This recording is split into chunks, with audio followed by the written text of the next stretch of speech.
사랑과 은혜가 충만하신 하늘에 계신 하나님 아버지, 안식일 시작하는 이 저녁에 저희들 각자 있는 곳에서 주님께 예배드리도록 인도하여 주셔서 감사합니다. 부족한 저희들 늘 사랑으로 인도하시고 지켜주심을 감사드립니다. 예수님을 떠나서는 살 수 없는 저희들, 오직 주님만을 의지하고 순종하며 주님 뜻대로 사는 저희들에게 도와주시옵소서. 말로만 하지 않게 하옵시고 삶 전체에서 그리스도의 의를 드러내게 하여 주시옵소서. 아무 자격이 없는 저희들이지만 붙들어 주시고 이끌어 주시옵소서.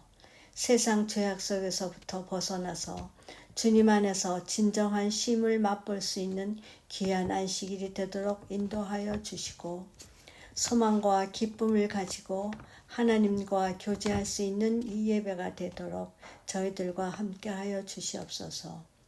육신의 아픔으로 고생하시는 분들의 아픔을 기억하시어서 하루속히 고통에서 벗어날 수 있도록 도와주시옵소서.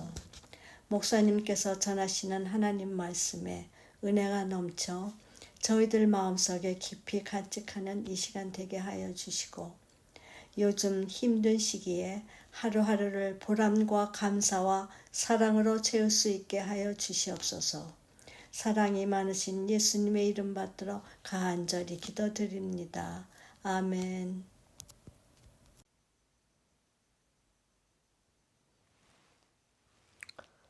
성도 여러분들 안녕하십니까? 다시 한번 여러분들을 뵙게 돼서 참으로 반갑습니다. 우리는 지난 시간들을 통해서 다니엘서가 성소를 중심으로 하고 그리고 심판을 중심으로 하고 있다고 하는 사실을 확인했습니다. 성소에서 베푸시는 하나님의 심판이라고 하는 것, 이것이 바로 다니엘서의 예언의 테마입니다. 사실 매우 방대한 분량의 내용이라서 짧은 시간에 다루는 것이 좀 어렵긴 하지만 요약하는 형식으로 이것을 진행하려고 합니다. 우선 성소 심판 주제를 이해하기 위해서 우리는 다니엘서의 후반부인 다니엘 8장부터 11장의 구성을 살펴보는 것이 필요합니다.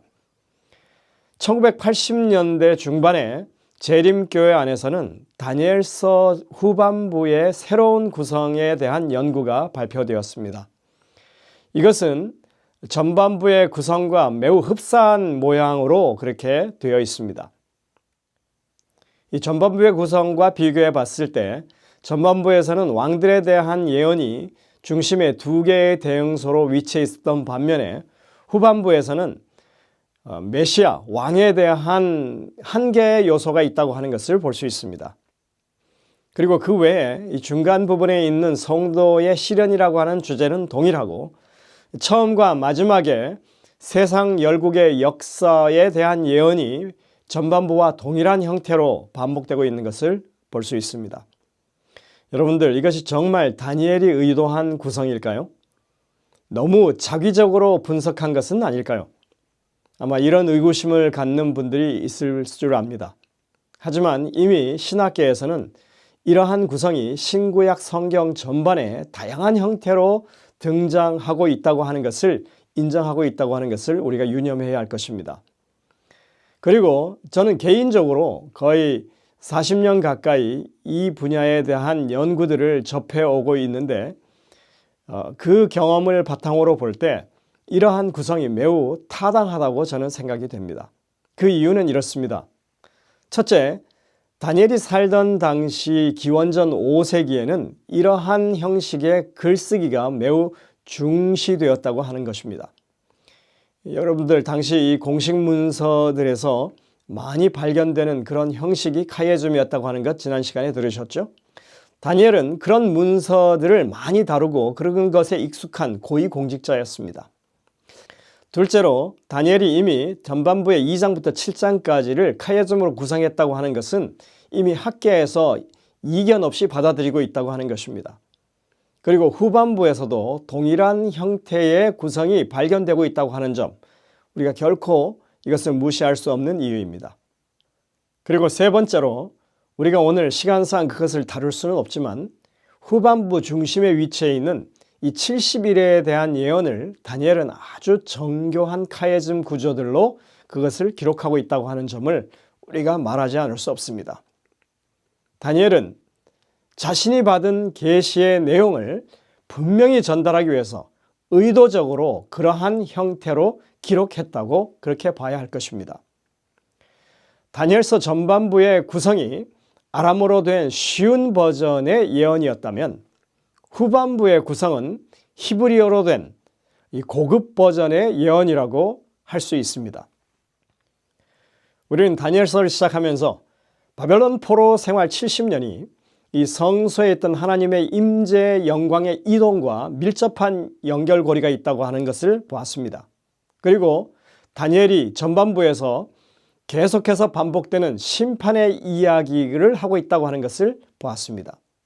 그래서 우리가 후반부에서 성소에서 베푸시는 하나님의 심판으로 그 실체가 드러난다고 하는 것을 살펴보는 것은 아주 의미 있는 연결이라고 하겠습니다. 아모스 선지자는 이렇게 말했죠. 아모스 3장 7절에 주 여호와께서는 자기의 비밀을 그 종 선지자들에게 보이지 아니하시고는 결코 행하심이 없으시리라. 하나님께서는 다니엘을 통해서 무엇을 보이기를 원하셨을까요? 나라가 망했고 이스라엘을 통한 구원 사역이 엎어졌을 때 하나님께서는 온 인류를 구원하실 하나님의 계획이 아무런 차질 없이 계속 진행 중이라고 하는 사실을 이렇게 다니엘의 예언들을 통해서 밝히 보여주고자 하셨다고 하는 것을 우리는 이해하려고 하는 것입니다. 이런 차원에서 다니엘서의 핵심 내용을 한마디로 꼭 집으라면 하나님은 성소를 통해서 그 백성들과 함께 하시며 그리고 심판을 통해서 백성들을 구원하신다는 것입니다.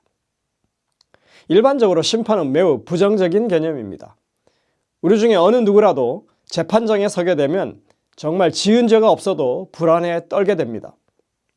심판이나 재판은 우리에게 부담이 되는 것입니다. 그러나 하나님이 성소에서 베푸시는 심판은 우리의 구원을 전제로 하는 심판입니다. 따라서 성소에서 진행되는 심판은 우리 모두에게 복음의 기별일 수밖에 없는 것입니다. 그러한 사실을 염두에 두면서 성소에 대해서 한번 살펴보겠습니다. 하나님께서 모세를 통해서 지으라고 하셨던 성막은 그러한 하나님의 구원의 계획을 우리에게 마치 건축물의 설계도처럼 청사진, 블루프린트처럼 우리에게 보여준다고 합니다. 성소론의 책 가운데 제목이 하나님의 보호자에 이르는 길이라고 하는 책이 있습니다. 성소는 죄인이 하나님의 보호자에 이르는 길을 보여준다고 하는 것입니다. 한번 보십시오. 성소의 문을 통해서 들어온 죄인이 어린 양의 희생을 통해서 죄사함을 받고 물두멍에 물로 정결케 되는 그런 과정을 거칩니다. 사람들은 이것을 가리켜서 십자가의 보혈을 통해서 우리가 얻게 되는 칭의라고 말합니다. 그리고 성소의 첫 책간인 성소에 들어가게 되는데 이것은 하나님의 임재 속에서 살아가는 성화의 생애를 의미하는 것입니다. 빛 되신 말씀과 하늘로부터 내려오신 산떡 되시는 예수 그리스도의 임재와 우리의 중보이신 그리스도의 중보 기도를 통해서 이 성령 하나님의 역사하심 가운데서 살아가는 하나님의 백성들의 성화되는 이 삶을 그대로 표현하고 있는 것이 바로 이 성소 첫째간의 내용입니다.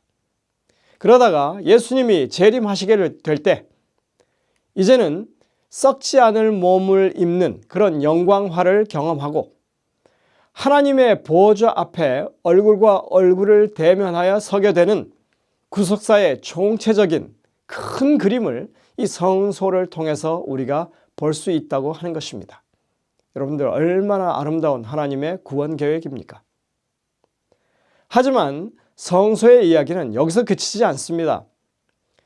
성소 안에 있는 모든 기구들, 심지어 작은 못 하나, 그리고 장막을 단단히 붙들어 매는 끈까지도 예수 그리스도를 상징하는 것들입니다. 아마도 성소론을 한 번쯤이라도 배워보신 모든 분들은 공감하는 이야기일 것입니다. 예수 그리스도가 곧 성소 자체시라고 하는 것입니다. 이것이 진실되게 증언하는 성경의 내용입니다. 요한복음 2장 19절부터 21절입니다. 예수께서 대답하여 이르시되 너희가 이 성전을 헐라 내가 사흘 동안에 일으키리라. 유대인들이 이르되 이 성전은 46년 동안에 지었거늘 내가 3일 동안에 일으키겠느냐 하더라. 그러나 예수는 성전된 자기 육체를 가리켜 말씀하신 것이라. 성경은 분명하게 밝히고 있는 것입니다. 또 계시록 21장 22절에도 이렇게 말합니다. 새 예루살렘 성 안에서 내가 성전을 보지 못하였으니 이는 주 하나님 곧 전능하신 이와 및 어린 양이 그 성전이심이라. 그러니까 이 지상 성소에 있는 모든 기구들 그리고 모든 요소들 하나하나가 다 예수 그리스도를 상징하는 것입니다. 그러나 여러분들 이것으로 끝이 아닙니다. 성소가 되시는 예수님이 성소를 통해서 어떠한 일을 언제 펼치실 것인지 그 내용과 시간적인 예언이 성경에 고스란히 보여지고 있다고 하는 사실입니다. 바로 성소와 관련된 절기들을 통해서 그것을 밝히고 계십니다. 우리가 아는 바대로 성소의 3대 절기라 하면 유월절 그리고 오순절 장막절이 있죠. 그러나 이 외에도 다른 절기들이 여럿이 있습니다. 무교절, 요제절, 나팔절, 대속죄일 등이 그것입니다. 이 모든 절기들은 다 무슨 의미를 가지는 것일까요? 성경에서 절기라고 하는 단어는 히브리어로 모에드라고 하는 단어를 사용합니다. 그것의 의미는 거룩한 약속들이라고 합니다. 절기에는 하나님의 거룩한 약속이 포함되어 있다는 말입니다. 또 모에드라고 하는 말에는 만남이라고 하는 의미가 들어 있습니다. 모세가 성소에서 하나님과 만났다고 했죠. 사람이 자기의 친구와 이야기함 같이 여호와께서는 모세와 대면하여 말씀하시며 모세는 진으로 돌아오나 눈의 아들 젊은 수종자 여호수아는 회막을 떠나지 아니하니라. 하나님께서는 모세를 친구 대하듯이 직접 그렇게 대면하셨다. 성경은 모세가 지은 성막을 가리켜서 회막이라고 부르면서 이것을 히브리어로 그대로 하면 오헬 모에드입니다. 네, 그 의미는 만남의 장막입니다. 다시 말해서 모에드는 만남이라고 하는 의미가 들어 있습니다. 우리가 이것을 그대로 절기에 적용하자면 하나님과의 만남이 포함된 그런 절기라고 하는 것입니다. 구원을 위해서 하나님이 어떤 액션을 취하시는지 절기 때마다 우리가 볼 수 있다는 뜻입니다.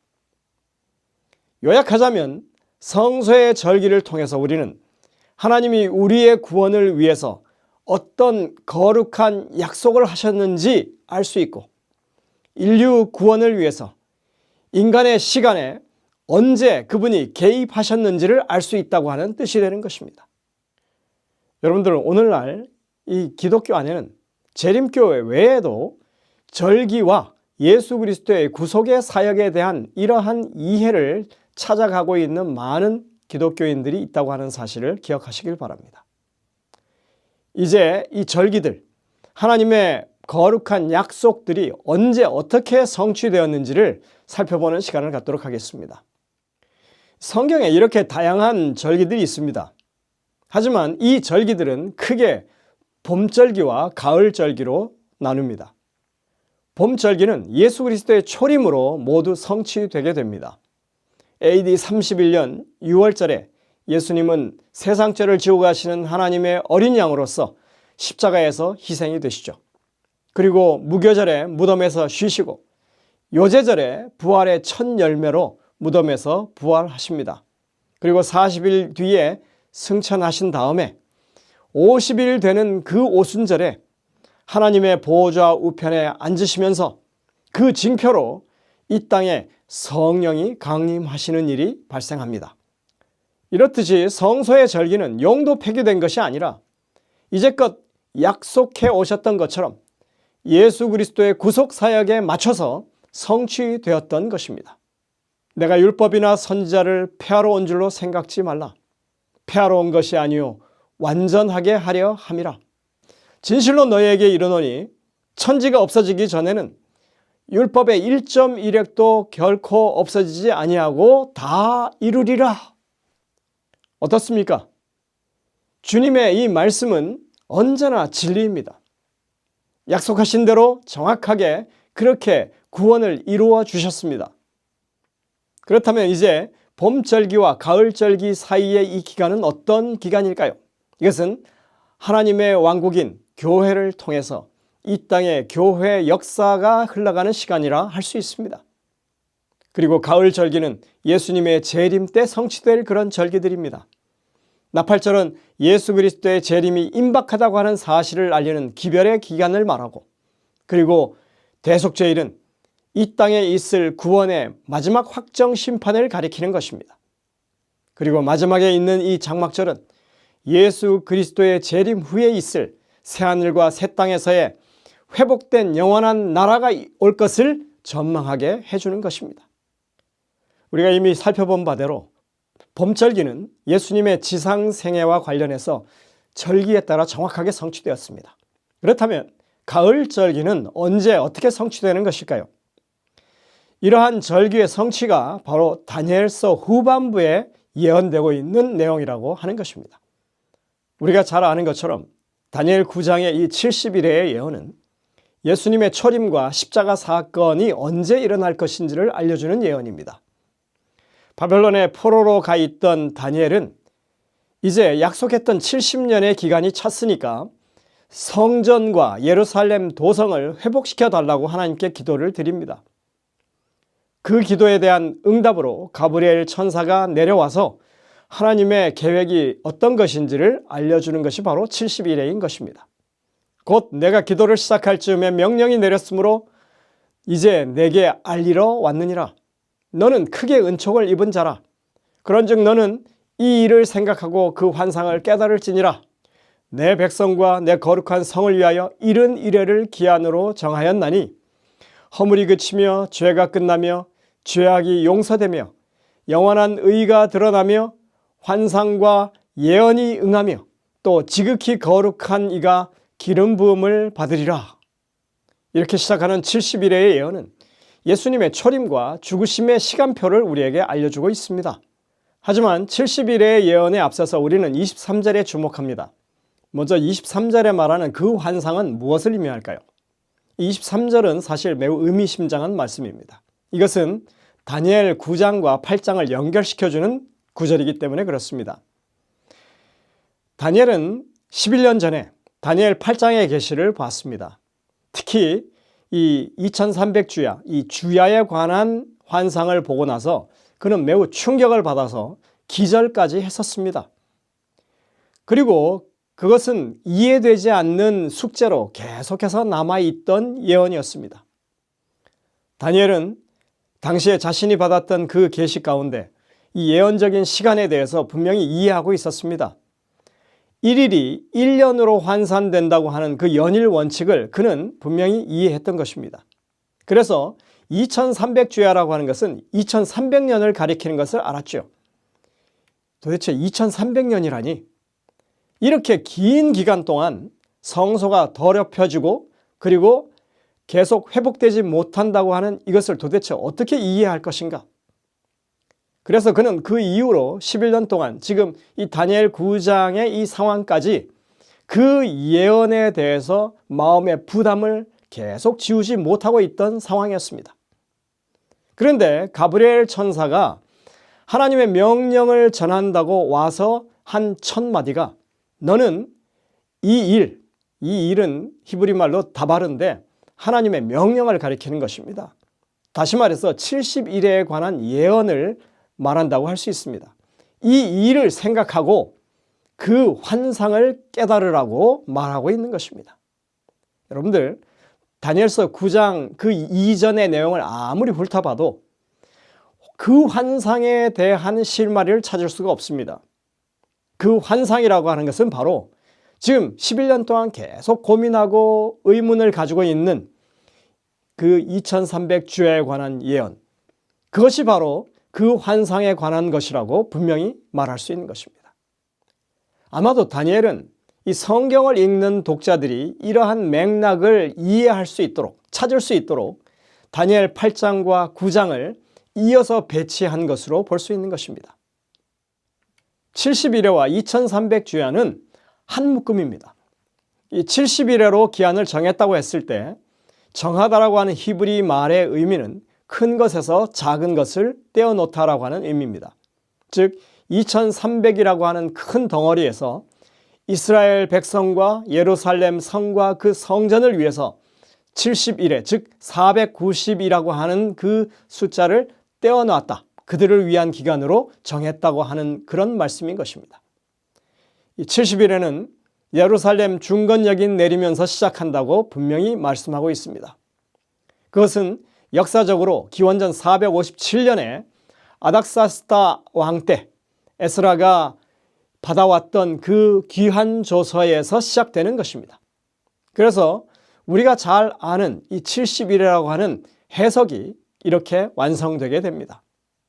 이 예언은 인류의 모든 죄가 용서받고 구속을 위한 예언과 약속들이 이루어지고 하나님의 영원한 의가 드러나고 지극히 거룩한 성소가 인침을 받는 그런 사건, 즉 메시아가 이 땅에 오셔서 이루실 그 십자가 사건에 초점을 맞추고 있는 예언인 것입니다. 언제 그 일이 이루어졌죠? 바로 기원 후 AD 31년 봄 6월절에 그 일이 실제로 일어나게 됩니다. 그리고 정확하게 봄절기의 순서를 따라서 오순절까지 거룩한 약속들, 그 모에드, 절기들이 성취된 것입니다. 자, 9장의 70일을 통해서 6월절을 포함한 봄절기의 약속들이 언제 어떻게 성취되었는지를 확인했습니다. 이제 다니엘 8장을 통해서 우리는 가을절기의 대속죄일에 대한 성취가 언제 어떻게 이루어졌는지 확인해 볼 차례인 것입니다. 70일회와 2300주야가 같은 시점에서 출발했고 그 2300주야의 끝은 AD 1844년에 이르게 됩니다. 자, 이러한 사실을 바탕으로 해서 가을절기의 성취를 요약합니다. 나팔절은 17세기 말 18세기 초에 세계적으로 있었던 예언 연구의 부흥과 관련이 있습니다. 이때 남미 그리고 영국과 유럽 각국을 비롯해서 미국에서 예언 해석을 많이 하게 되었고 그리고 주님의 재림이 아주 가깝다고 하는 기별이 사람들을 통해서 울려 퍼지게 됩니다. 그리고 대속죄일 절기는 2300주야의 예언이 가리키는 1844년으로 성취되고 아직 회복된 땅에서의 장막절은 우리가 곧 성취되기를 기대하고 있는 그런 절기인 것입니다. 지금 우리가 살고 있는 이 시대는 대속죄일의 기간, 하나님의 마지막 구원의 심판의 시기를 가리킨다고 할 수 있는 것입니다. 우리는 70이나 490 또는 2300이라고 하는 숫자가 어떤 공식으로 나왔는지 왜 그렇게 오랜 기간 동안 그렇게 해야 됐는지 그걸 알 수가 없습니다. 단지 그것은 하나님의 계시에 의해서 우리에게 알려진 내용인 것입니다. 어쩌면 그것은 그렇게 오랜 기간 동안 하나님께서 성소를 통해서 이루시고 계시는 구원에 대해서 사람들이 이해하지 못하는 그런 상황들을, 그야 우리의 이 참혹한 모습을 반영한 그런 내용이 아닐지 모르겠습니다. 예수님이 이 땅에 오셔서 십자가에 달려 돌아가시는 그 사건, 이 70일의 예언을 그 당시에 어느 누구라도 현실적으로 제대로 이해하고 사람들에게 알렸을까요? 신약 성경에는 그런 내용이 없습니다. 갈라디아 4장 4절에 그냥 때가 참회라고 하는 한 줄 표현이 있을 뿐입니다. 이런 이해는 오랜 세월이 흘러서 다니엘서에 대한 이해가 상당한 수준에 이르고 나서 이 마지막 때가 되어서야 이제 결국은 사람들에게 그것이 알려지게 되는 내용입니다. 하지만 70일의 예언이 인간의 동의 없이 그렇게 하나님의 주권에 의해서 성취되었던 것처럼 2300주야의 이 예언 역시도 많은 사람들이 인지하지 못했어도 하나님의 계시에 의해서, 하나님의 주도권에 의해서 분명히 제시되어 있었고, 그것은 하나님께서 직접 성취하셨다고 하는 사실을 우리는 인정할 수 있는 것입니다. 그래서 아모스 선자의 그 외침은 오늘날 더더욱 큰 의미로 우리에게 다가오는 것입니다. 주 여호와께서는 자기의 비밀을 그 종 선지자들에게 보이지 아니하시고는 결코 행하심이 없으시리라. 다니엘서가 말하고 있는 성소의 기별은 하나님의 심판의 기별입니다. 유월절 십자가의 대속적 죽음은 죄 지은 인류에 대한 하나님의 직접적인 심판입니다. 인류 대신 구세주께서 친히 단번에 죄의 모든 값을 치르신 심판의 현장이었습니다. 예수님은 십자가 상에서 둘째 사망의 집행을 당하셨고, 그분을 믿는 사람들은 더 이상 둘째 사망의 다스림을 받지 않아도 된다고 하는 그런 은혜를 우리가 누리고 있는 것입니다. 그리고 그 십자가의 심판을 근거해서 대속죄일에 하나님의 구원의 심판이 가능한 것입니다. 예수 그리스도를 믿고 그분의 의를 주장하는 모든 사람들을 하나님은 이 대속죄일의 심판을 통해서 구원을 확정해 주십니다. 이 얼마나 놀라운 구원의 예언입니까? 지금으로부터 약 2500여 년 전에 하나님께서는 이스라엘이 실패한 그 지점에서 하나님의 놀라운 구원의 계획이 여전히 유효하다고 하는 것을 발표하십니다. 다니엘 8장과 9장을 통해서 구세주의 초림과 재림을 이야기하고, 그리고 구약의 성소가 이제껏 계속해서 가르쳐왔던 구속의 설계도를, 그 청사진을 우리에게 펼쳐 보여주신 것입니다. 그리고 이 땅의 모형으로 지은 성소가 아니라 하늘에 있는 오리지널 진짜 성소에서 이 땅에 오신, 육신으로 오신 구세주를 통하여 이루실 그 구원의 약속을, 모해들을 친히 보이셨고, 그 거룩한 약속들을 따라서 오늘날 우리는 그것이 한치의 어긋남도 없이 성취되어 왔다고 하는 것을 확인했고, 그리고 마지막으로 성취될 것이라고 하는 것을 확신할 수 있는 것입니다. 재림교회가 알게 된 다니엘서의 이 성소 심판의 예언은 마지막 날을 향한 하나님의 원대한 구원의 경륜을 분명하게 우리에게 밝혀 보여줍니다. 이것은 우리에게 주어진 마지막 복음이라고 할 수 있는 것입니다. 우리는 이 심판에 대해서 조금 더 살펴봐야 할 것입니다. 그리고 그것이 오늘날 우리에게 어떠한 현재적인 의미가 있는지, 그것을 다음 시간에 다루는 시간을 갖도록 하겠습니다. 여러분들이 이 시간들을 통하여 정말 하나님의 놀라운 구원의 역사를 다시 한번 확신하게 되시기를 간절히 바랍니다. 기도하시겠습니다. 하늘에 계신 아버지 하나님, 저희들에게 이 예언의 말씀을 통하여 하나님의 구원이 어떠한 계획이 있었고 그것이 어떻게 성취되어 왔는지를 다시 한번 배우고 확신하게 하시니 감사드립니다.